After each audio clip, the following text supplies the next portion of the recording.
Guys, welcome back to another video. So if you've been in the HubSpot ecosystem for some time, you will understand that it's very easy to identify contacts which have hard bounced in HubSpot, but there's no direct way in which you can identify emails or contacts whose emails have soft bounced. So what I mean to say is, if I go to contacts and I click on advanced filters and I click on and I say type in hard.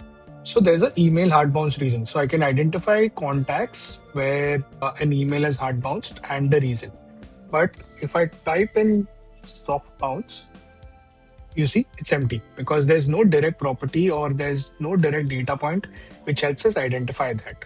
Now, this is like there's no direct way to do that, but there's an indirect way which is quite effective. And I thought of sharing that with you. So what you simply need to do is click on advanced filters. Okay. Type in hard bounce. Email hard bounce reason is unknown. So this means that all of these contacts where the hard bounce reason is unknown, which means they haven't hard bounced. And in the and filter, what you simply need to do is marketing email bounced. Now the marketing email bounce should be greater than or equal to 1.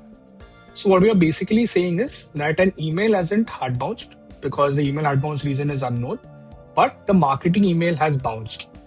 So this would mean that we are able to identify the soft bounces. So if I open this particular example over here, what I'll see that this email, like no mails have been going to this client because the email has soft bounced.